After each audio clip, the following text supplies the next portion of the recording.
thank you so much for having this hearing and for co-sponsoring the legislation and for your passion for the parks. As you have told me, you not only grew up in the shadow of Yellowstone, but you continue to frequent it. And to Senator King, I know about your passion for Acadia. I'm going to challenge you on whether Cuyahoga Valley National Park has more visitors per capita, which is snuggled in between Akron and Cleveland, Ohio. It's the number 13th most visited park in the country. It's not big, but it's mighty. And let me just say, today we're here to talk about this legislation and to get your input, and we really appreciate it. I want to thank all the organizations represented here and others who couldn't be here who have worked with us over the last couple of years to get to this point. More importantly, this is a bit of a kumbaya moment in that we're coming together, and that doesn't happen easily around this place. And it doesn't mean that it's over, by the way. We got a lot of work to do to get this enacted into law, as Chairman and Ranking Member were saying. But we would not be at this point but for some compromises and, frankly, sacrifices that some members have made to move this process forward. And I just want to acknowledge two quickly.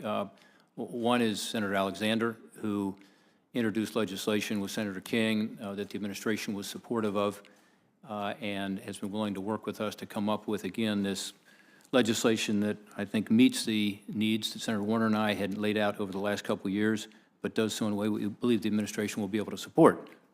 Right, Ms. McDowell? And then second, and I really want to be sure that you all understand, Mark Warner came to me a couple years ago to say, hey, I know you guys have been trying to work on this issue of deferred maintenance, and you've done a little bit here and there, like with the Centennial Match Program, which is my legislation, which helps, but frankly, it's hundreds of millions, not billions, that's needed. And this was really Mark Warner's idea. And so he's here to talk a little about it today, but I want to thank him for his willingness to take this idea and then mold it into something that can actually get passed into law. Not all senators would be willing and able to do that. And so I want to thank him personally for his commitment to this, and then to all my colleagues for their support and longstanding interest in the parks.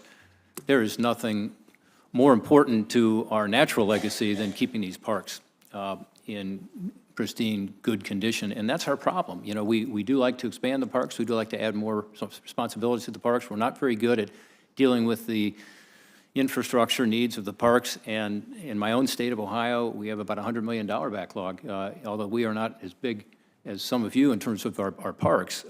That's a lot of money, and we just simply can't find it. Even with the Friends groups and all the other work that we've tried to do with our matching funds, we have to have this legislation. And I agree with what Chairman King, or Chairman Daines and Ranking Member King said. This has nothing to do with taking money away from Land and Water Conservation Fund or any other purpose. It has to do with funding that otherwise would go to the Treasury and redirecting it toward an urgent need we have. And frankly, if it's a $12 billion shortfall, which I believe is roughly accurate, we're going to get about halfway there in 5 years. We've got more work to do. But this is going to enable us to address the most urgent needs. And I really appreciate the fact that, again, everybody's come together to try to figure out how to get to yes. Thank you, Mr. Chairman.